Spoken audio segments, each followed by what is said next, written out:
Welcome back to the deep dive. Today, we're really going to plunge into something pretty transformative, I think, in AI. It's called agentic AI. For years, AI has mostly been this tool, right, doing specific jobs for us. But now, while we're seeing this huge shift, AI is starting to become more like an autonomous partner. It's goal-seeking. So our mission today really is to get our heads around this evolution. What does it actually mean for the future? Because let's be clear, this feels like more than just another step up. It seems like the next major wave technological disruption. And here with me to help us unpack all this is our expert, ready to make the complex, well, hopefully clear. It's great to be back. And yeah, I'm really excited to dig into this with you and everyone listening. It's a fascinating area. To make sure we cover everything, we've kind of got a roadmap of questions for this deep dive. First, we'll pin down what an intelligent agent actually is, fundamentally. Then we'll look at its core parts, the sensors and actuators, how it perceives and acts. Next up, we'll explore what really gives it that intelligence and autonomy. And crucially, how agentic AI is so different from the narrow AI we hear about all the time. After that, we'll navigate through the different kinds of agents. There's quite a spectrum, from really simple reflex ones up to complex social agents. And finally, we'll touch on a design framework called P, talk about rationality and AI, and then look at the really cool stuff, the real-world applications emerging right now, and what it all implies for where things are heading. Okay, great roadmap. Let's unpack that first point then. To kick off our deep dive, what is the fundamental concept here? Can you define an intelligent agent for us? Right, at its core, an intelligent agent is basically anything that can be viewed as perceiving its environment through sensors and then acting upon that environment through actuators. It's a definition that really comes from foundational AI work. People like Stuart Russell and Peter Norvig really help solidify it. And it's surprisingly broad. It could be a simple thermostat sensing temperature and activating the heating. Okay, yeah. All the way up to a hugely complex self-driving car with all its sensors navigating traffic. Even arguably, a human fits this basic definition. The key thing, the real takeaway, is this continuous cycle. Perceive, think, act. That's the perception-action loop. It's what makes it active, not passive. You mentioned sensors and actuators there. That sounds like where the rubber meets the road, so to speak. Could you elaborate a bit? What are they exactly? Maybe with some examples. Absolutely. Let's break it down. Sensors are the agent's inputs. They're how it gathers information, how it perceives the world. So for a physical robot, think cameras, maybe LiDAR for distance mapping, microphones, even tactile sensors for touch. All the senses. Exactly. But it's not just physical. A chatbot, for instance. Its sensor is the text input it gets from a user, or say a stock trading agent. Its sensors are those real-time financial data feeds it's constantly monitoring. Then you have the actuators. These are the agent's outputs, the tools it uses to act on the environment to make a change. So it's hands and voice, metaphorically speaking. Pretty much. For the robot, it's motors, wheels, grippers, maybe speakers. For a software agent, it could be displaying text, executing a command on the computer, sending an email, making a trade. So yeah. Sensors perceive, actuators act. It's that fundamental interaction. Okay, perceiving and acting. But you mentioned that think part in the loop. What's going on inside the agent that makes it actually intelligent and autonomous? It feels like more than just a simple stimulus response. That's exactly right. It is more than just a knee-jerk reaction. The real magic, the intelligence and autonomy, happens in that space between perception and action.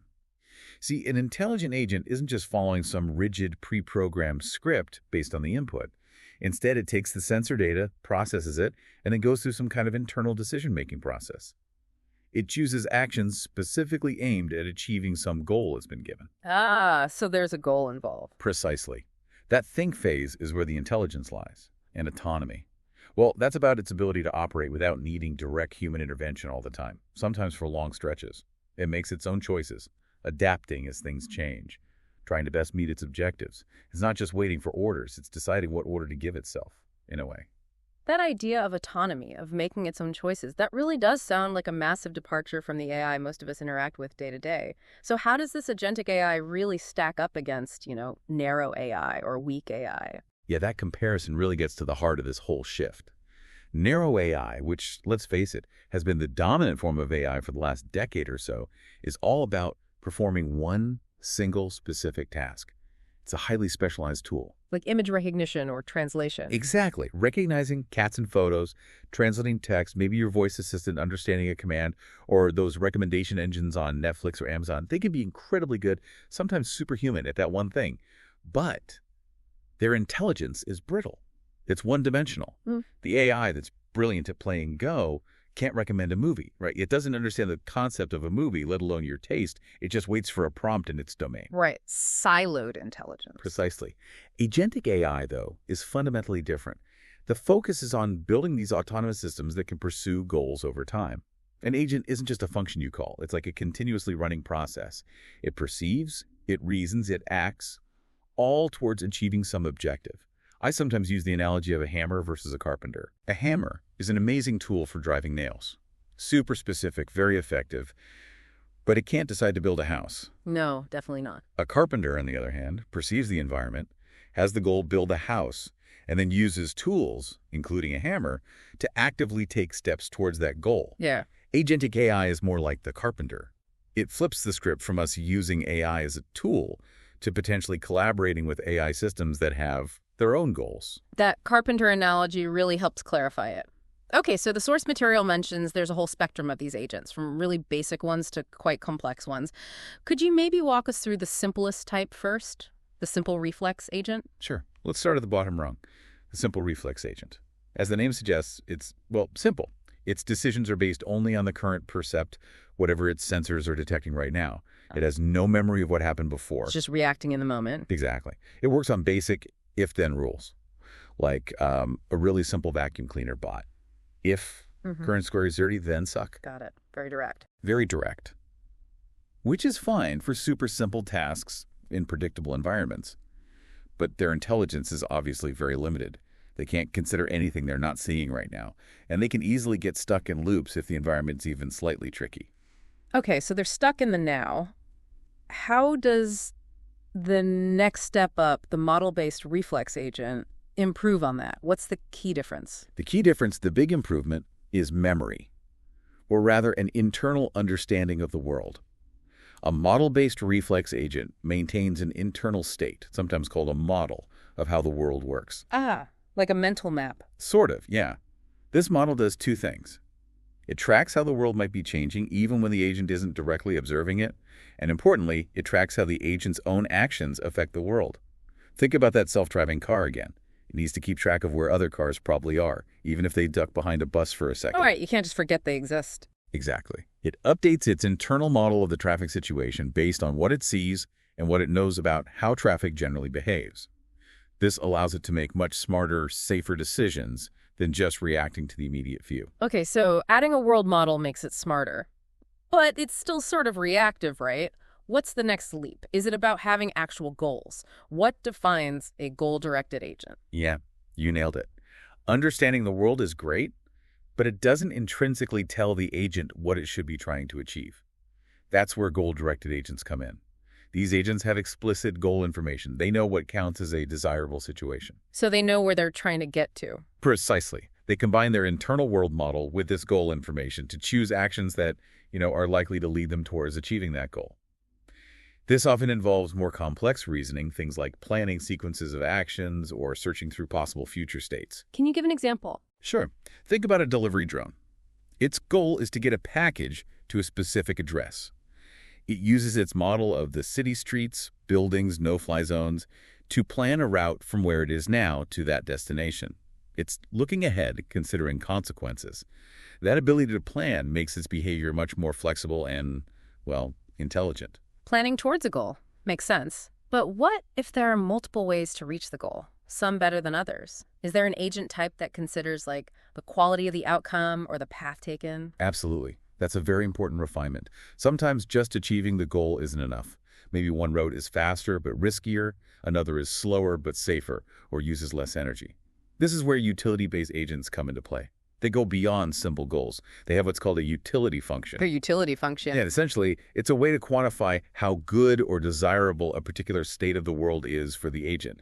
It maps a state, or maybe even a sequence of states, onto a number representing its happiness or, well, utility. Okay, so it scores different outcomes. Exactly. And the agent's objective then becomes to choose actions that maximize its expected utility. It's trying to get the best possible outcome, considering the trade-offs. Back to the drone example. Its utility function might weigh delivery speed versus flight safety versus battery consumption. It would then choose the route that offers the highest overall utility score, balancing all those factors. This allows for a much more nuanced, rational decision-making, especially when facing uncertainty or conflicting objectives. That sounds quite sophisticated. Now, the real world is rarely just one agent, right? The source material also mentions social agents. What are they and why are they so important? That's a critical point. Very few real-world situations involve just one agent operating in a vacuum. Most environments are populated by other agents. These could be other AIs, or they could be humans. Social agents are designed specifically to interact effectively within these multi-agent environments. So they need to communicate. Communication is key, yes. But also things like negotiation, cooperation, maybe even competition in some cases. A really important aspect is their ability to try and model the goals, beliefs, and intentions of the other agents they're interacting with. Trying to figure out what the others are up to. Exactly. If you can predict what another agent is likely to do, you can coordinate much more effectively or avoid conflict. This whole field is often studied under the banner of multi-agent systems, and it's crucial for tons of applications. Think about coordinating fleets of autonomous taxis in a city, or automating complex supply chains where different company systems need to interact, or robots working collaboratively on a factory floor. Their social skills are vital. That makes a lot of sense. Things get complicated fast with multiple players. Okay, so to bring some structure to designing all these different kinds of agents, researchers use something called the PEAS model. Could you break that down for us? What does PEAS stand for and why is it fundamental? Right, PEAS is a really handy acronym. It's a framework used right at the start of designing an agent to clearly define its task environment. It forces you to be specific about what the agent needs to do and where it needs to do it. KEYS stands for. P is for performance measure. This is the criteria for success. How do you know if the agent is doing a good job? For that self-driving car, it might be safety, speed, legality, passenger comfort, a combination of things. Just success metrics, okay. E is for environment. This is the world the agent operates in. For the car, it's the roads, traffic laws, other vehicles, pedestrians, weather, road surface conditions, and so on. It's operational context. A is for actuators. We talked about these. How does the agent act on the environment? For the car, it's the steering wheel, accelerator, brakes, horn, turn signals. It's tools for action. And finally, S is for sensors. Again, we covered these. How does the agent perceive the environment? Cameras, LiDAR, GPS, radar, sonar, accelerometers, engine sensors. It's inputs. Got it. P's. Exactly. Defining P's is typically the very first step. It clarifies the problem you're trying to solve before you dive into the details of the agent's internal algorithms. It sets the stage. Okay, P's helps define the problem. Now, there's a fascinating distinction made in the material, something that often confuses people. The difference between an agent being rational versus being omniscient. What's the difference, and why does it matter so much for AI? Yes. This is a really crucial point for understanding AI behavior and limitations. A rational agent is defined technically as one that selects an action that is expected to maximize its performance measure. But here's the key part. It does this, given the evidence provided by its percept sequence, what it has sensed so far, and whatever built-in knowledge it has. Expect it to maximize based on what it knows? Precisely. Rationality is not the same as omniscience, which means being all-knowing. An agent, just like us humans, doesn't know the actual outcome of its actions for certain before it takes them. The future is uncertain. The environment might be only partially observable. So it's doing the best it can with the information it has. Exactly that. A rational agent makes the best possible choice given its current knowledge and perceptions. It's about making optimal decisions under uncertainty. So if, say, a self-driving car has an accident, it wasn't necessarily irrational. It might have made the statistically best decision based on the limited, perhaps noisy or incomplete sensor data it had at that precise moment. Understanding this stops us from expecting perfection or omniscience from AI.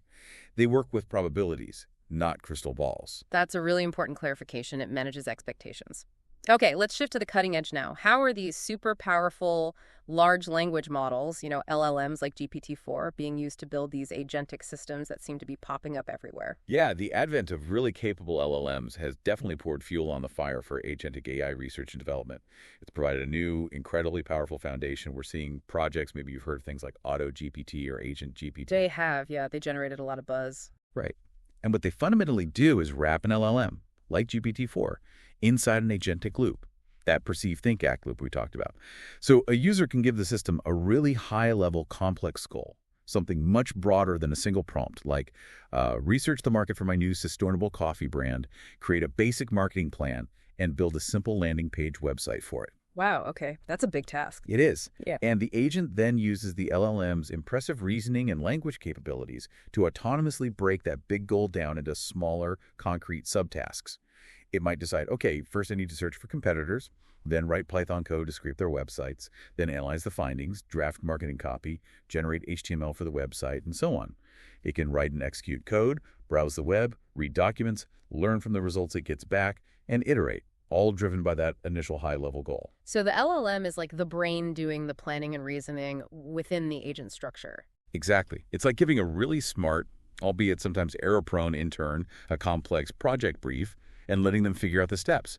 These systems are still early days, and they can make mistakes or get stuck, but they're a powerful demonstration of goal-driven autonomous agents built on LLMs. That is seriously impressive potential. Moving beyond just software, though, what are some of the key physical or real-world applications of agentic AI that are actually moving out of the lab and into our lives? Robotics is definitely the most physically manifest form of agentic AI. Every autonomous robot is an intelligent agent by definition. A huge area is warehouse automation. Companies like Amazon, Ocado, and others use these massive fleets of robots. These aren't just dumb machines. They often function as social agents, coordinating their paths, deciding which tasks to take on, retrieving goods, and bringing them to human pickers or packing stations. It's large-scale multi-agent systems in action, boosting efficiency dramatically. Right. Those videos of warehouses are amazing. They really are. Another big one is autonomous drones. We're seeing them used increasingly for package delivery, for precision agriculture monitoring crop health, applying treatments selectively, and for inspecting infrastructure like bridges, pipelines, or wind turbines. These drones aren't just following preset GPS waypoints. They're often goal-directed, maybe even utility-based agents. They need to plan routes, dynamically avoid unexpected obstacles like birds or other drones, cope with changing wind conditions, and complete their missions safely and efficiently. Making decisions on the fly. Constantly. And then looking a bit further out, but still very relevant, many researchers believe that pursuing agentic AI is actually our most promising path towards artificial general intelligence, AGI. The ultimate goal for some in AI. Indeed. The thinking is that, true, general intelligence isn't about mastering one narrow skill. It's about the ability to autonomously set and achieve a wide variety of goals in a complex, dynamic, uncertain world, basically, to act effectively like an agent. So, by building ever more capable and adaptable agents, the hope is we'll learn more about the fundamental principles of intelligence itself. Wow.